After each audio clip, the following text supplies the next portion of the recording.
Assalamualaikum warahmatullahi wabarakatuh. Welcome back to my channel Nasa Umi Karanganyar.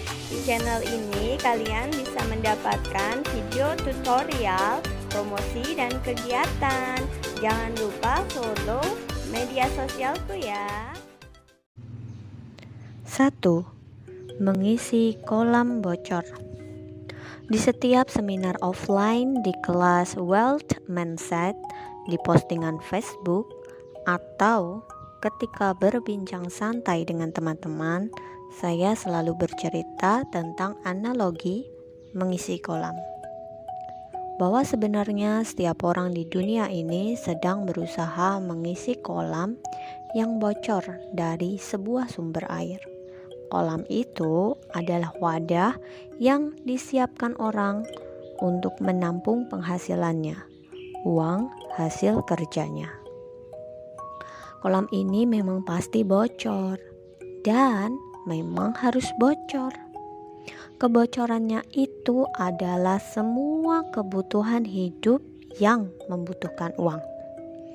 Air yang ada di dalam kolam itu adalah uang yang mesti keluar untuk memenuhi semua kebutuhan hidup, untuk beli sembako, uang sekolah anak, BBM, gas, listrik, air, dan sebagai macam kebutuhan hidup lainnya yang jelas tak mungkin ditutup pengeluaran untuk semua kebutuhan itu.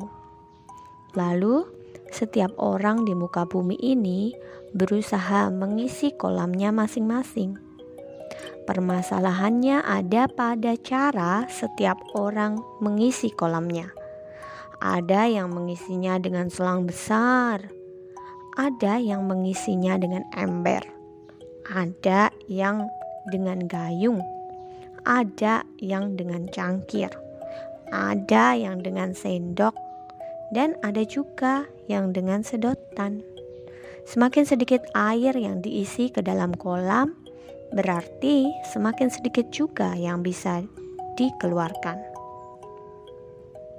Semakin sedikit uang yang dihasilkan, semakin sedikit pula yang bisa dikeluarkan. Begitupun sebaliknya, semakin banyak uang yang dihasilkan, semakin banyak yang bisa dikeluarkan. Yang mengisi kolamnya menggunakan sedotan tentu lebih sedikit hasilnya dari yang menggunakan gayung. Dan yang menggunakan ember tentu lebih sedikit hasilnya dari yang menggunakan selang besar. Dalam konteks wealth science, cara setiap orang menghasilkan uang adalah murni pilihan masing-masing. Pilihan ini biasanya diambil berdasarkan kondisi setiap orang atau berdasarkan kapasitas diri setiap orang. Dalam menghasilkan uang, ada yang memilih peran sebagai supir angkot, ada yang memilih menjadi ojek pangkalan, ada yang memilih menjadi ojek online, ada yang memilih menjadi tukang becak, ada yang memilih jualan bakso keliling, ada yang memilih bekerja di pabrik, ada yang memilih bekerja di perusahaan BUMN, ada yang menjadi PNS, ada yang menjalankan bisnis, dan sebagainya. Setiap pilihan itu kita analogikan sebagai cara mengambil air untuk dimasukkan ke dalam kolamnya masing-masing. Setiap cara mengambil air butuh pengorbanan dan waktu dan tenaga. Pengorbanan waktu dan tenaga itu nanti akan kita sesuaikan dengan banyaknya uang yang dihasilkan. Pertanyaan yang perlu dijawab adalah, berapa liter air yang bisa masuk ke kolam? Berapa liter air yang bocor keluar? Apakah kerja kerasnya memasukkan air ke kolam bisa memenuhi kebutuhan air yang dikeluarkan? Apakah air yang dimasukkan langsung habis disedot oleh kebocoran? Apakah kita menghabiskan umur kita untuk mengisi air ke kolam dan gak punya waktu lagi untuk menikmati hidup? Pertanyaannya sama. Berapa banyak uang yang dihasilkan? Berapa uang yang dikeluarkan untuk memenuhi kebutuhan? Apakah kerja kerasnya menghasilkan uang bisa memenuhi kebutuhan uang yang mesti dikeluarkan? Apakah uang yang dihasilkan langsung tersedot habis oleh segala macam kebutuhan hidup? Apakah kita menghabiskan umur kita untuk menghasilkan uang dan gak punya waktu lagi untuk menikmati hidup? Ya, pertanyaan-pertanyaan di atas perlu dijawab agar kita bisa mengevaluasi cara kita mengisi kolam. Yang mengisi kolamnya dengan sedotan pasti beda hasilnya, dan pengorbanannya dengan yang menggunakan gayung. Yang menggunakan ember pasti beda hasilnya dengan yang menggunakan selang besar. Ada yang mengisi kolamnya setiap hari, dan jika diakumulasi dalam sebulan, dia hanya mengumpulkan air 1000 liter. Sementara kebutuhan airnya 1001 liter. Jadi dia terpaksa meminjam air 1 liter untuk memenuhi kebutuhannya. Ada orang yang gak perlu mengisi kolamnya setiap hari, tapi bisa mengumpulkan 10.000 liter air dalam sebulan. Sementara kebutuhan airnya hanya 5.000 liter. Bahkan ada orang yang gak perlu lagi mengisi kolamnya. Dia sudah membuat instalasi selang atau pipa yang sangat besar dari sumber air ke kolamnya yang bisa menghasilkan air ratusan ribu liter air dalam sebulan.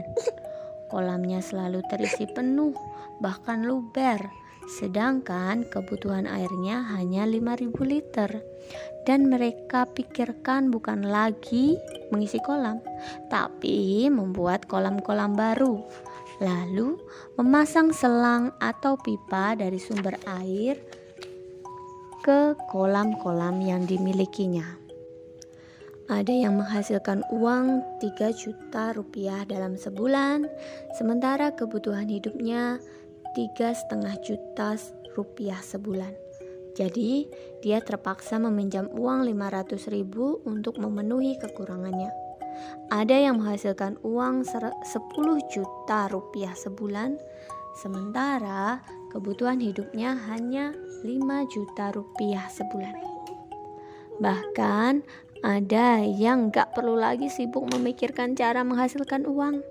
Dia sudah membuat mekanisme sedemikian rupa agar sumber uang secara otomatis mengisi wadah uangnya, yang bisa menghasilkan uang ratusan juta atau miliaran sebulan.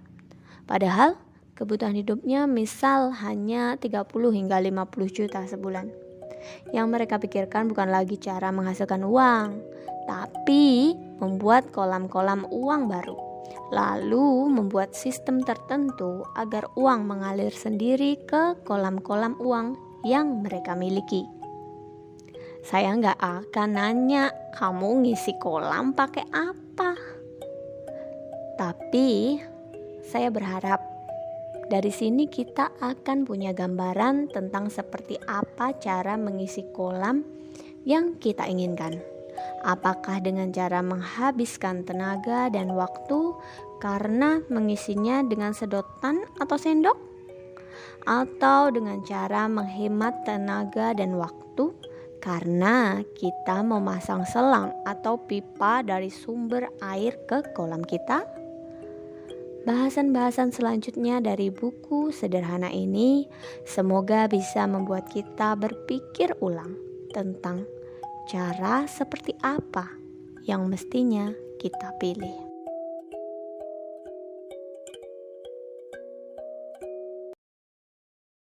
Jangan lupa di like, komen, dan subscribe karena subscribe itu gratis. Bye bye.